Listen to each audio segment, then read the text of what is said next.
Bonjour, comment allez-vous? Hello, how are you? Welcome back to my YouTube channel, Learn French with Anubhav. If you have already subscribed to my channel, press the bell icon to get the latest updates. In today's class, we are going to do a one-go revision for Pronoms personnel and Pronoms tonique for CBSE Class 10th and Class 12th French students. It's a common topic for 10th and 12th. That's why I felt like doing it together, right? Doing the video for both the classes at the same time. Okay, so pronoun personal we know these are the personal pronouns and pronoun tonique are the emphatic pronouns. Emphatic pronouns which are used to put emphasis on something, right? And we know the purpose of pronouns. The purpose of pronouns is to avoid the repetition of a noun. In your CBSE exam, it will be much easier because the nouns that you have to replace with a pronoun, those nouns will be underlined. So it has become much easier for you, isn't it? Hmm. So first, I'll be discussing pronoun personnel or the personal pronouns, right? So first category is we have here sujet pronoun. Okay, sujet pronoun or the subject pronouns. Whenever we conjugate verbs, these are the pronouns that we use, right? So we have je, tu, il, elle, nous, vous, il, elle. Right, first person singular, second person singular, third person singular, first person plural, second person plural, third person plural. So, what sort of questions can come from sujet pronoun? Like, you have a sentence. Suppose the sentence begins like Pauline achète des fleurs. Pauline buys some flowers and Pauline is underlined. So in that case, you would have to see the corresponding subject pronoun. For example, the example that we have taken, Pauline. Pauline is third person singular, feminine. So we will take elle. It could have been it Vincent or Paul or something. Il. Les enfants aiment manger les chocolats. Okay, I repeat, les enfants aiment manger les chocolats. So, in this case, les enfants is underlined. Les enfants will correspond to what? ILS, il, they, right? So that sort of question is what you'll get in your sujet pronoun. Then in the next category, we I'll be doing it in a chronological sequence, as in which comes first and what, then what, like that. So first we have sujet pronoun. After that we have pronoun réfléchi. I repeat, les pronoms réfléchis. For je, it's me. Tu, te, il, elle, se, nous, vous, sir. Reflexive pronouns. Reflexive pronouns come in what? Les verbes pronominaux.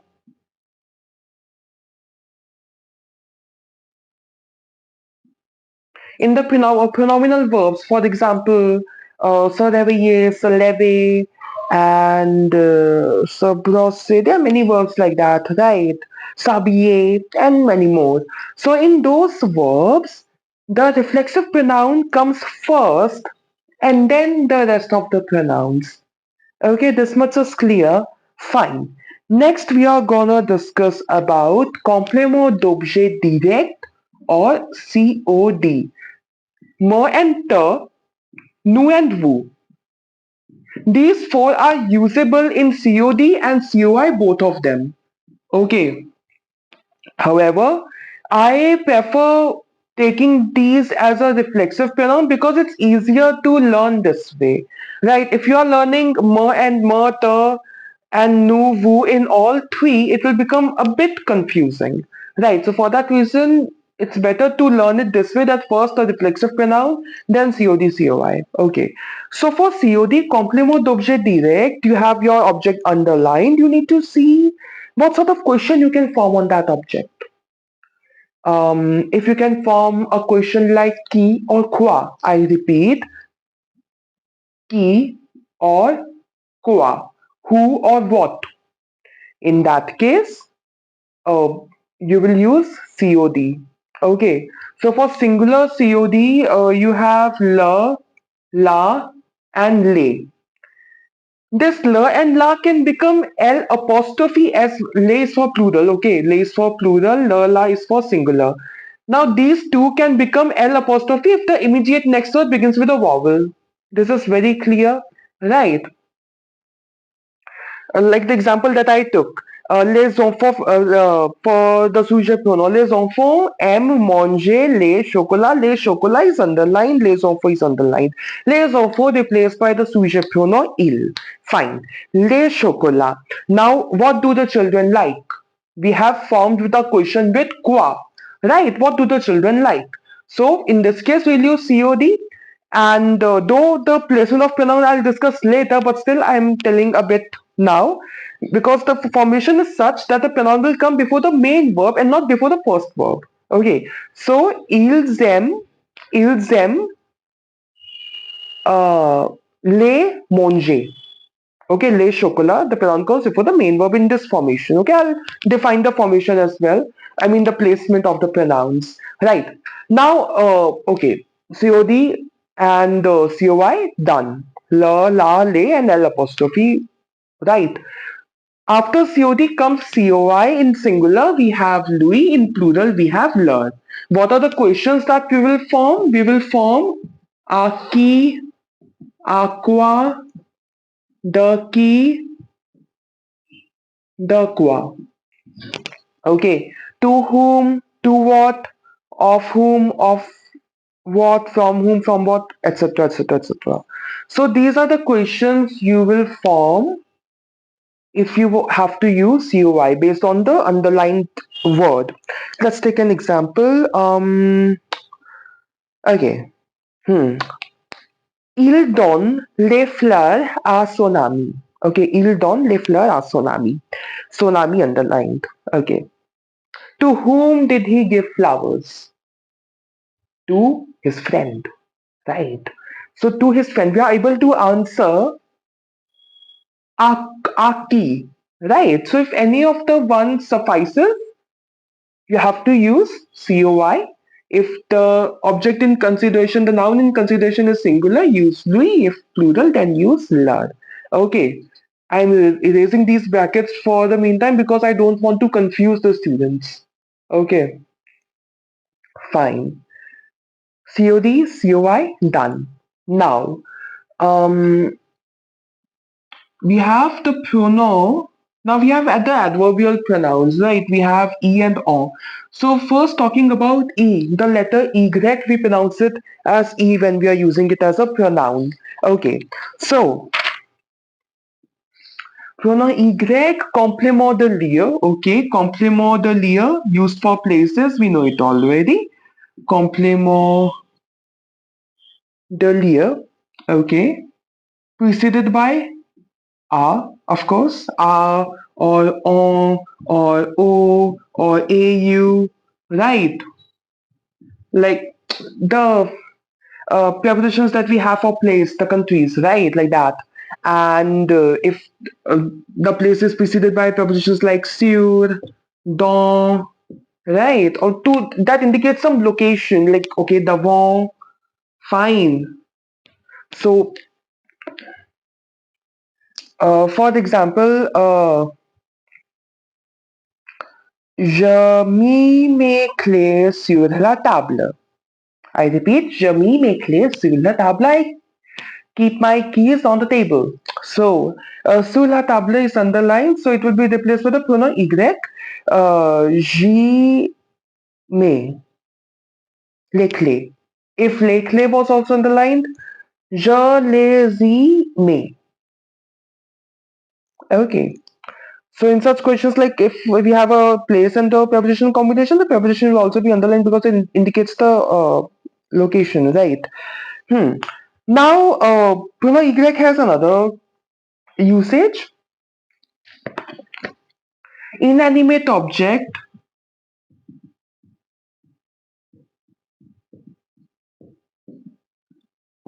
preceded by a. For example, je pense à mes examens. Exam, right. In that case, you'll use like The formation could be like ponce, like some verbal expression, okay, that includes are, and after that there's some inanimate object. In that case, you are using pronoun e. Why? And if the same expression was there, plus in the object was a person, the noun was a person. In that case, you use tonic. For tonic, I'll come later. Okay, I'll come back later. I just referred to it right now. Therefore, verbal expressions like ponce are calca.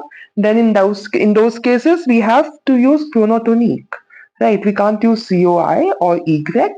The pronoun e, and pronoun e is used when we have verbal expressions with are followed by an inanimate object. Okay. Like je pense à mes examens, j'y pense. Okay, it's a very common sentence. Hmm. Then we have en. En is also very easy. Okay, please note down the order of the pronouns. Okay. En. En pronounced as on. Not to be confused with the preposition on. Okay, the spelling is same, pronunciation is same, but the context and the meanings are different. Okay. Oh, if there is a noun which is underlined having an indefinite article or a partitive article.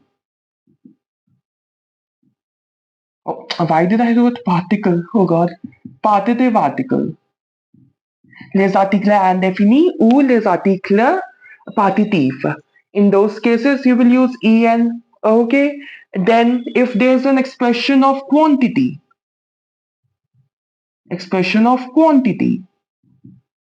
For example, j'achète 2 kilos de tomates underlined, j'en achète 2 kilos. What did we observe here? The expression of quantity remains, but the thing that was there, the noun, only that got replaced by en. You can't replace the expression of quantity. Same goes with number. For example, j'achète 2 pommes. I buy 2 apples. J'en achète 2. Okay, you didn't remove the, but you removed pom. Right. Easy enough, isn't it? And another use of en is when we have a place. The plus place combination. Okay. So you have to be careful. Complement de lieu. It's not like every time we will use pronoun e. If it's the plus place, in that case, you have to use pronoun en. Okay. Have we discussed? Okay, there's one more. Okay, two more usages. Some expressions, verbal expressions that take the. For example, avoir besoin de, to be in need of, right? Avoir besoin de l'argent, perhaps. In that case, l'argent will be the l'argent will be replaced by the this thing. The pronoun and besoin will remain. The expression remains, but the noun in consideration gets replaced with the pronoun. Right. Similarly, if you now this usage isn't really there in CBSE exams, but still I wanted to share. Two sentences are there, and you are referring to your to the sentence that you just said. Right, to the clause you just said. If you want to refer to that sentence, you can use en in that case as well. Fine. Now comes the placement. Okay. Hmm. Okay, placement, it's very easy. In affirmative sentence, it's exactly like this. You would have to follow the placement. CBSE exams, not more than 2 pronouns per sentence. Okay, 3 are rare. If there's 3 in 1 part, then 1 part should have only one. Because it's a 5 marker question, there should be not more than 10 pronouns at max, right? Anyways, affirmative sentence formation exactly the same. I need to check the recording once if it's going on fine or not. Yes, it's going on perfectly fine. That's good. Okay. So where were we? I forgot. Placement. Okay. This is an affirmative sentence. Fine. What if we make it negative? So na comes just after the subject. Okay. Just after this, nothing between na and the subject. To be noted. Then you have all the pronouns. Okay, if it's a there are multiple cases. I'll be taking multiple cases now. If there's a tense which has only single verb, only one verb is there. For example, present tense, présent conditionnel, futur sample, sampler. We have only one verb in the conjugation. In those cases, if it's a affirmative sentence, simply after all these pronouns, you put the verb and then the rest of the sentence, good to go. The expression of quantity, of course, comes after, right? After the verb. Then if it's a negative sentence, na, and then you have all these expressions, then you have the verb, right? Then you have pa, and then the rest of the sentence. Okay. In some cases, like if I talk about the negative expressions, there are some expressions in which the negative part comes before the auxiliary, comes before the past participle. Some it comes after the past participle. So in such cases where we have one verb, this much is fine, right? Pa and all the other expressions will negative expressions will be there in this, like jamais, pas encore, plus, et nulle part, etc., etc. But then there are some expressions like I noted here. For example, person. Person, na person. The person comes after the after the past participle. So in that case, you would have to take care. Okay, like uh, this brings me to the second point where we have two verbs. One is an auxiliary verb and one is the main verb, which is in past participle form. For example, passé composé, conditionnel passé, plusque parfait, futur antérieur, right? In those cases, what to do? Okay, after all these pronouns, we will have directly the auxiliary verb, then pa if it's basic negation, and then after that we have the past participle. If the auxiliary verb is être, past participle will always follow subject verb agreement. If the auxiliary verb is avoir, then the past participle will follow subject verb agreement if we have direct object pronoun coming before it. If we have direct object pronoun with avoir as the auxiliary verb, subject verb agreement will be followed in the past participle. As I said, for example, like na person, person comes after the past participle, so you would have to do the changes accordingly there. There's one more case where we get to see the use of subject verb agreement in the case of direct object where we don't even have the auxiliary verb. In those cases, the formation is such like the first part is okay, we have some words, we have a COD, not necessarily a pronoun. It can be as a form of a direct noun as well, simply the noun or a pronoun. Both the cases are possible. Then we have que, then we have the subject, and then we have some verb where we have maybe avoir as the auxiliary verb, and we have to conjugate it in a tense that contains an auxiliary verb as avoir. In that case as well, you would have to do the subject verb agreement in the past participle. So this was the case. Okay, now coming to a special scenario, imperative. Imperative needs to be discussed. Imperative, there is a French imperative. So for imperative, it is again very easy, exactly the same. We don't have the subject, that's another thing, right? But the placement of pronouns exactly the same for negative imperative. There's a catch. For negative imperative, everything remains exactly the same. I mean, the order of the pronouns, they will come before the verb only. What if we have affirmative imperative? Affirmative imperative is the only case where le pronom personnel come after the verb. Okay, they come after the verb. So, for example, CBSE's favorite question, they have a to conjugation here, and probably they will add like mua or toa or something, and then they will add a pronoun. They'll do it such way that the answer would be either e or en, right? In such cases, there's a special thing that happens here. Mua and toa gets converted to m apostrophe t apostrophe. Okay, like for example, attends Me, wait for me there. Okay, so this is something to be noted. Such questions do come when we have en or and just before that we have maybe toi or moi. In that case, you will have to do this conversion. Okay. I guess that's pretty much it for the prono personnel. Oh, no, no, no, no, no, no, no, no, no, no. That's not pretty much it. Because there are some other verb formations. Now, auxiliary verb and past participle formation done. Now comes a scenario where we have two verbs. In present tense, first verb is conjugated, second verb is the main verb. So first verb becomes the helping verb, pronouns come before the main verb and not before the helping verb. This is the same case with passé récent and futur proche. In these two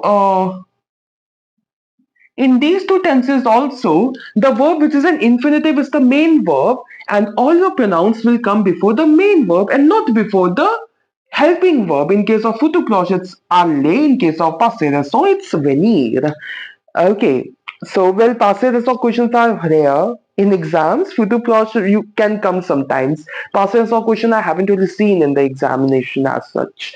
Till now, future is uncertain. Okay, so this much is done. Pronopersonal, we have discussed the placement of pronouns pretty well. Right. Uh, okay.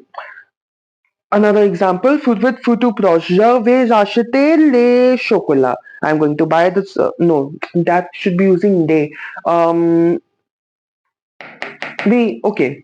Let's do it this way only. Je vais acheter des chocolats. Now, des chocolats.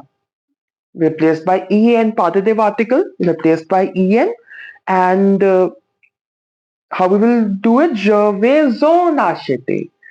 Now, if we make it negative, je ne vais pas en acheter. Okay, in the negative case, also in futur proche, and where we have two verbs simultaneously in present tense, then in those cases also, be it the sentence be negative, the pronouns will come before the main verb only, not before the helping verb. I am retaining these subject pronoun. By mistake, I rubbed the three of them. No worries, I'll write them again. It's fine. Also, I highly recommend to go to my revision playlist for CBSE Class 10 has been going through them, but CBSE Class 12 students, some topics are common. So please watch those videos that I have already uploaded on my channel in the revision playlist of Class 10, given those topics are there in your syllabus as well. I'm not using the full thing because it isn't really required because this much space is sufficient. Let me write the no, I should bifurcate them now. No. Il, elle, il, elle. Subject pronouns. Pronotonique, we have a list of 8 pronouns corresponding to the 8 subject pronouns. For je, it's moi. For tu, it's toi. For il, it's lui. For elle, it's simply elle. For nous, it's simply nous. It's the same thing. Vous, it's the same thing. Il, it's a. And elle, it's the same thing. Okay.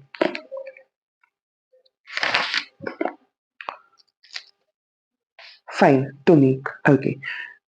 Pronotonic, also called emphatic pronouns. Why we call them emphatic pronouns? Because they are used to put emphasis. Emphasis can be placed in two ways. Okay. For example, say dash ki dash a dash. Ce sont dash ki dash a dash. Okay. For example, say lui qui a fait le gâteau. It is him who made the cake. So we are putting emphasis. So one formation of using pronotonic is like this. Okay, pronotonic does not come before the verb. Mind it. Pronopersonal comes before the verb. Pronotonic does not. Okay. But there's one formation where it can come before, but that formation is rare in CBSE exams. For example, moi, I'm writing a sentence. Moi, okay, no wait. Toi, tu aimes, tu aimes écouter la musique. Moi, j'aime dessiner. What are we doing here? We are putting emphasis here. You like listening to music. Me, I like drawing. So we are using moi and toi for emphasis. So this is another use of tonique, which is not really seen in CBSE exam. So you need not to worry much about it. This formation is there.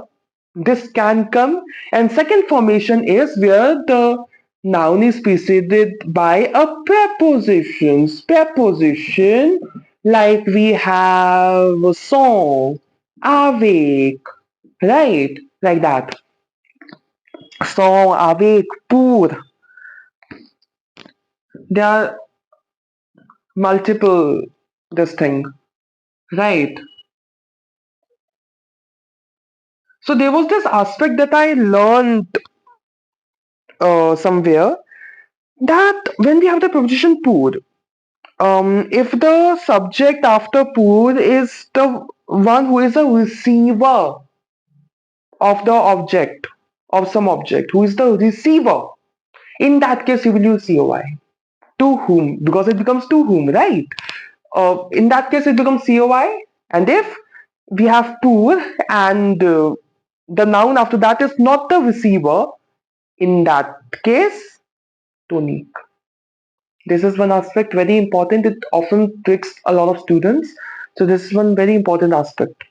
Right. And oh, we have one more usage of tuning that I wrote here for comparisons. Okay, very nice. Comparison questions might come. Okay, for example, il est plus intelligent qu'elle. Here, this L is a pronotonique. Pronotonique can be used for comparisons as well.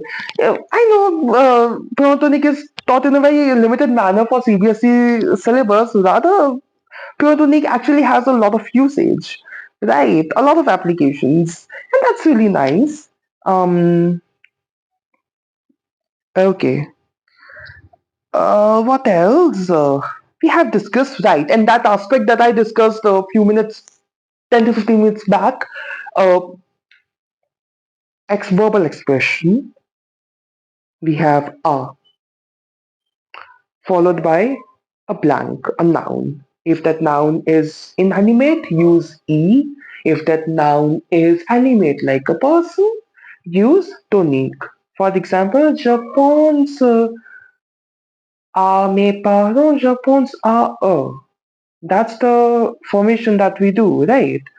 And pronotonique, most often, there are rare cases, some certain cases where we use them for objects or inanimate nouns, but most of the times pronotonique are used for, most of the times, for persons. For object, it's a possibility. I'm not negating it, okay? Uh, most of the times it's for person. Yeah, I mean, I guess I have discussed almost all the aspects that are there related to pronotonique and pronopersonnel required for CBSE Class 10th and Class 12th examination. So with this, let's put a halt here. C'est tout pour aujourd'hui. That's all for today. If you like this video, please give it a thumbs up and subscribe to my YouTube channel, like my channel above. And if you have any doubt or suggestion, you may write that in the comment section below. You may also like my Facebook page by the same name, Love. See you in my next video. Thanks for watching. Au revoir. N'oubliez pas que la langue française, c'est l'amour.